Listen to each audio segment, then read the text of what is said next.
Today's video is going to be a how to get into Harvard. We know it's what you guys really wanted, so here you go. Yeah. And I'm just going to precurse this, but by watching this video, that does not mean that you're going to get into Harvard automatically, because a 20-minute YouTube video is not going to be the solution. But these are little tips that we feel like will help an applicant who stand out. Yeah, who will stand out and make sure that they're putting forth the best application that they can. I think everybody probably knows you need to have good grades. You need to have A's. You need to succeed. You need to take challenging classes, whether that be like IB classes. That's not what we had at our school. We had AP classes. Whatever those like more advanced classes are, you need to rack some of them under your belt. Yeah, for sure. To demonstrate that you are an academic. You gotta be top notch. You gotta show you're top notch and that you can run with the big dogs. So that's what they want to see. Just secure some good grades in those courses, and that's a good place to start. Obviously, your standardized test scores, everyone knows, whether you take the ACT, SAT, you need to have a good score for that. Not saying they need to be perfect, but they need to be good. Yeah. And I would say, even if you don't feel like you have like the best grades, you don't have to necessarily be like valedictorian or salutatorian, whatever the word is.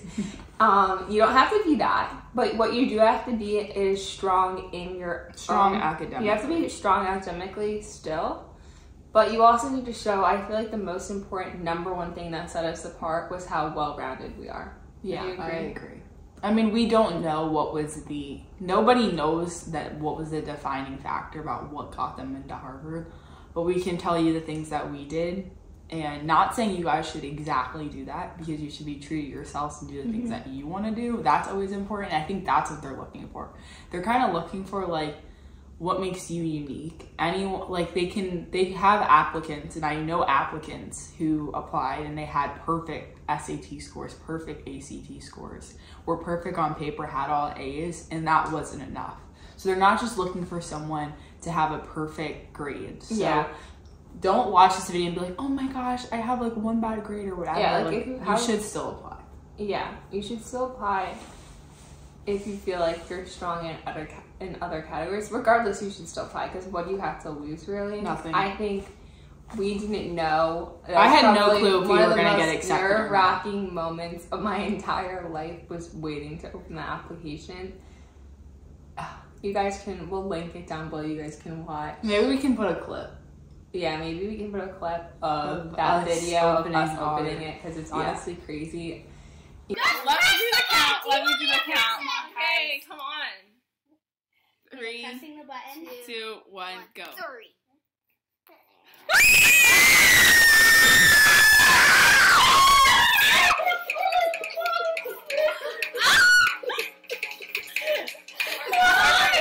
And I think what was just the most rewarding part of this experience, regardless if you are applying to Harvard or anywhere else you're applying that you want to get in, is seeing your hard work pay off and you proving to yourself that like you are that person. You can go to that school, that dream school that you wanted to go to.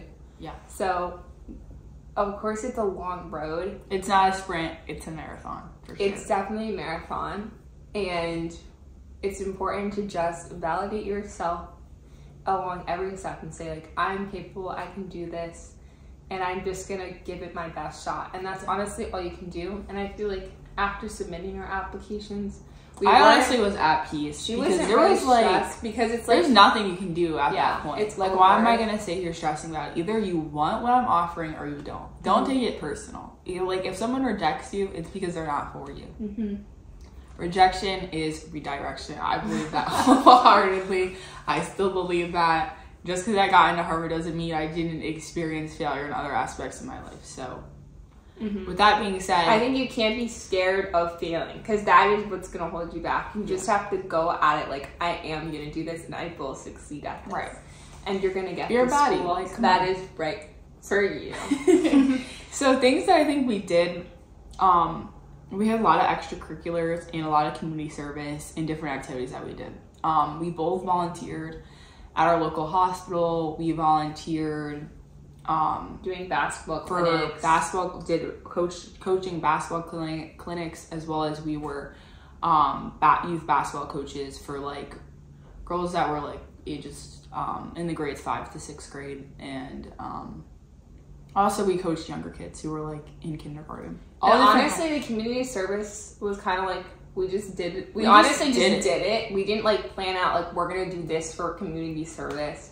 It kind of just happened that way, especially with basketball. We were already playing basketball. We both love coaching and teaching, and we like younger children. So it's kind of just like, that's like one example of just like find something that you're already interested in. Say you're like doing art or something, you like painting, and you're like, ooh, I could teach, art classes or something. Or I could like volunteer, or I could donate my art to the hospital. I don't know. Anything that. And there's people who teach like art at hospitals and stuff like that. Like try to find something that aligns with what you're passionate about doing and that makes you happy. Like I genuinely enjoy coaching basketball. Like no matter what. You don't want volunteering to feel like a chore. It should just be something you'd actually want to do regardless. Like I never even kept track of like I did this for 2 hours, whatever. It just kind of just happened. So I recommend doing it because you're already going to be super busy with your grades, keeping your grades up and academics, that you want that to just be honestly fun. An outlet. We played 3 sports. We played basketball, tennis, and lacrosse in high school. And don't think you need to be like if being an athlete is not your cup of tea, there's people, not everybody was a 3-sport athlete that got accepted to Harvard. Like that's just something that we did do because we are people who are super, super active and we really like team sports. Yeah. And it also, like, we just started playing tennis freshman year, and we started playing lacrosse, I think it was sophomore or junior year. So, like, don't feel like, oh my gosh, I don't want to do a sport that I'm not going to, like, excel at, or I'm not going to be the best person, or I'm not going to be, like, MVP or captain of or whatever. Like, just do it because you genuinely enjoy doing it. I would say you probably want to have something on your resume that does demonstrate that you were in a leadership position. Like in basketball, we both were captains, and that wasn't like the same case for necessarily for tennis and lacrosse. That probably takes us to our next thing that I think really set us apart was we did found the first Black student union at our school, BSU. We founded that together with 2 other students. One that's at Howard now, shout out to you. And one's at Stanford. Yeah. So we were quite the duo leading that club. But honestly, I think you don't have to necessarily found a club because a lot of people founded clubs at our high school. It's what you do with the club. Like we were able to take a club that didn't exist and make it. We were able to have like we had like the most members. Most members, like free like events. We were able to fundraise so we could go see shows on Broadway. So we went to see Lion King. We went to see different musicals. We also did a lot of stuff like at our school in terms of advocacy and stuff like that, educating our school. Just on the Black experience. We also would have like guest speakers and different people that could come and talk to. Our club members, and I think just the sense of community that we were able to foster, it was just such a fun time, and that honestly, that's what I missed. It was one of the best, I think, if not the best thing, that decision I made in high school. So if you are someone who's in a club position, or just try to be actively engaged in the club. There's some people who were in our club or leaders in other clubs, and they're just drifting. They're just doing it to have the name, they said they did it, but you need to actually be able to explain and say, and people can tell when you're talking about something if you're actually passionate about it or if you're doing it to put on your resume. I think that is when we could actually get into this now. Like the interview process, if you do get an interview, I feel like that was something where I was like, okay, I got this in the bag. I was like, I could talk forever about the things I'm interested in. And I feel like I have a good way of like, navigating difficult questions. Like I just didn't feel like that was something that was super stressful for me, but a way that I could show my personality. And I think through the the Common App essay and the interview, that is how they know who you are as a person. And that can be something that can allow you to stand out from people who might have stronger grades on paper. Because you want a human being, you want someone who's spirited, driven, who is going to bring something unique to their university at the end of the day. So, I mean, everyone is going to submit their Common App essay. There's like a couple other small essays that you submit with your Common App essay.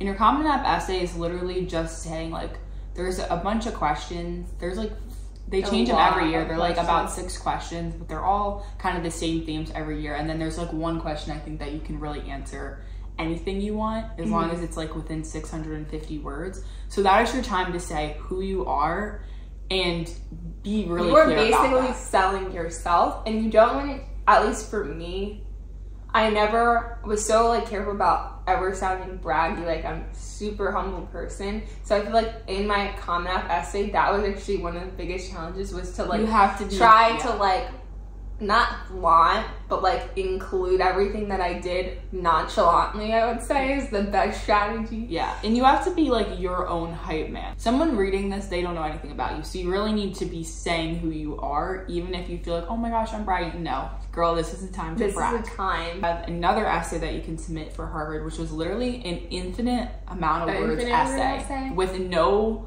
I think there were prompts, but like literally you could also just say whatever you wanted to say. And I think me initially looking at this, I was like, oh my gosh, like what do they want me to write? Like a book or whatever? But like honestly, an infinite amount of words. No, keep it short. And do not just say like, oh, I can write 95 pages because there's no limit. No, you should still keep it within like 650-ish words.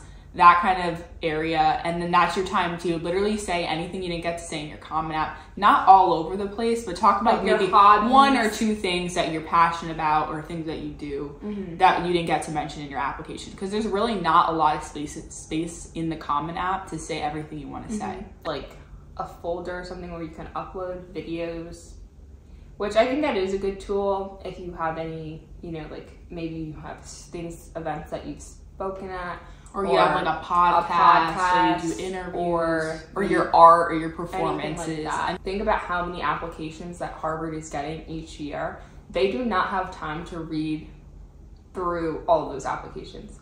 So you really want yours to be eye-catching, and you want the person to like a good book that you could finish in one day. But if you don't really want it to be a long book, you want your application to be a page turner, even if it's just a couple of pages. So stick to that. Think about like, oh, this is something my English teacher says, like, imagine the person's like grading it late at night and this is like their 20th paper. So yeah, I think something else that will set you apart is showing that even, let's just say you're an athlete, like we play 3 sports. What else are you doing? Like, you don't want to just seem one-dimensional or two-dimensional, like you're just a student and you're just an athlete. Like, we both did ceramics during our time at high school, and we did that, and we put a lot of time and energy into that, and we were able to talk about that and put that on our application. But you want to have different things that you do, like demonstrate that. You want to be 3, 4, 5-dimensional, okay? She's thinking about what she's gonna say. Something that's really important is having good relationships with actually what I was your gonna teachers say. at your school. school. Still up in my brain. That's what I was. Yeah, you want to make sure that you, and you don't want this to be something that's calculated, because that method is never gonna work. When you're in classes, of course, there's gonna be teachers that you love. There's gonna be teachers that you don't want to be taught by again, which is understandable. But for the teachers that you love, you want to try to build a relationship with them.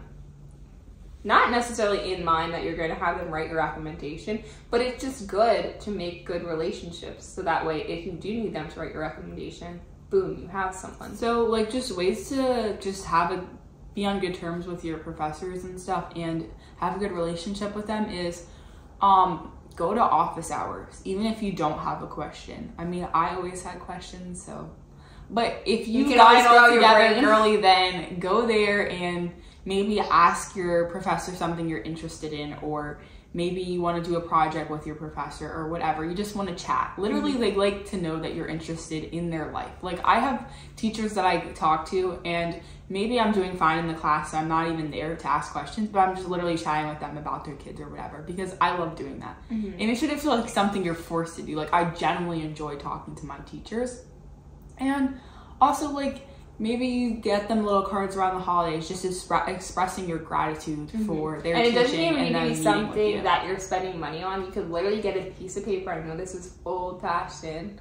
Don't write an email because everyone is going to be blowing up your teacher's inbox all the time. So to set yourself apart, write a handwritten note. People who ultimately end up writing your letter of recommendation, and you need 2 of those. So I'm not saying that they both have to be from your teachers, because they don't, but they need to be from people who know you really well, and those also usually are your teachers. And it is good to show that even, like, say you're taking a tough class, that teacher could, like, speak on your work ethic. They could speak on maybe a club that, you know, maybe they're advising, and just show that they're kind of verifying what you've said in your application. In a way, and like, you could speak on yourself, and they could speak and then they can about your character, your personality, and things that they see you actively doing for the school that maybe you're not even, like, aware of. Yeah. Because we only have one perspective, our perspective. Like, you don't even know the impact that you have on other people. Like, you don't get to hear their internal thoughts, whatever. So this is going to be an opportunity for someone else to say something about you. And if you are a good person and do the things that you say, this is going to be an excellent thing to add to your application. Yes. And also, I think you can have a 3rd letter of recommendation. And for me, that was someone who was not a teacher at my school. I had 2 from teachers at my school. And one from a mentor I had outside of school who also knew me pretty well. So they were able to write a really good recommendation. Also, you cannot read your recommendations. Yeah. So make sure you ask people who are not going to say bad things about you and who truly know you. Even if they're not even trying to say bad things about you, if they don't know you. You want someone who's going to add that secret sauce to the recommendation. They're not just going to complete it. They're going to go beyond. This might be a hot take, but don't really prep for your interview. Obviously know why you want to go to Harvard. Don't just be like, it's Harvard. No, don't say that. Why Harvard? You need to know things about the school, and even not just like facts. Broad things, or like, oh my gosh, the school was founded in 16 blah blah blah. No one cares. What you need to know is things that in activities that you would do at that school. Oh, and at Harvard, I would love to be a part of the Black Student Association or the blah blah blah, whatever it is. Things that you would do, ways you would impact the community, and ways that you're going to continue doing things that you're doing in high school, in college. They want to see that you're passionate enough about the things that you do in high school that you would continue doing them in college. Or things that you want to explore in college that you didn't have access to in high school. Let's be real. If you ask anyone, everyone wants to go to Harvard. No one's going to be like, oh my gosh, I don't want to go to Harvard. So why do you specifically deserve and honestly, want to beyond like the why Harvard question, everything else they're going to ask you is, at least with one of my interviews, they just really look through what activities I had, and they really wanted to verify everything that I was doing, had me talk about each one, had me talk about like the teachers that I wrote recommendations, who gave me recommendations. So like in a way you've already prepped for that by writing it. Also like just writing your Common App. All of those things have prepared you, but you don't really want to like say specific questions because then you might like freeze up. You don't really want to memorize anything. Don't memorize anything. I have like 5 or 6 things maybe just about myself that are like things that I was gonna talk about when I was asked questions. But you also want to make sure you have the adaptability when they ask you questions, because if you prep to the point where you're just having these like generated responses for what they're gonna ask you, they could throw a curveball. If you get an email from your interview, research them, look them up. You don't need to know everything about them, but literally I saw one book that my interviewer read and I mentioned that, and they were like, oh my gosh, how did you even know about that? Like, you have to just like finesse. Like, it's going to make them feel so much better about themselves, which is going to make them feel so much better about you. And if you get stuck and you're like, what do I say? Just be like, oh my gosh, that's like a really good question. And use that time. Yeah, and that time that you're saying that, you can be generating things in your mind for what you're going to say. Yeah. There are people who submitted their essays with grammatical errors and still got accepted. So don't think, oh my gosh, after you submit it, I put like instead of the, and then I'm not going to get accepted. No. They honestly are reading it. They probably won't notice, but I mean, just try like with anything that you're submitting to make it your best work. Simple. When you're trying to decide where you're going to apply, talk to people at the school. If you have anybody who went to your school and then went to a school that you're applying, or reach out to people talk to on them, social media or whatever. them, use social media, so that way you could just get like a vibe, because even like all of the different Ivies, they all have a different kind of character, personality to them. So you really want to find one that's going to suit you, especially if you're doing like early applications or anything like that. You don't want to waste that opportunity on a school that may not be the best fit for you. Yeah, and I mean, I recommend applying early decision or early action, whatever, depending on what school. Harvard has early action, just because it increases your likelihood of getting in. And if that's really your number one, then why wouldn't you do that? Also, it shows more demonstrated interest to the school. Good luck to all of you guys applying. We hope that all of your application wishes come true. And don't forget to like and subscribe and join the team. Join the fam so you can get extra advice on any college application. It's a ride here. Yeah. And you can always DM us questions on Instagram, us on TikTok, or you can comment on this YouTube video. Your shirt's so dirty. I cleaned it. Like right there. Oh, I didn't see that. It's not like huge. There's something on your lip. Okay. Yeah. Okay. Let me just start. Let me start. Get in gear. Start bragging in this. And then yeah, who you are. Yeah. Because sometimes like you forget. Sometimes, bless you, you forget those things, and they can help remind you of who you are. Yeah. Oh, I have something to say. The other thing is, ooh, I just had a brain fog moment. What was I gonna say? And then you started talking.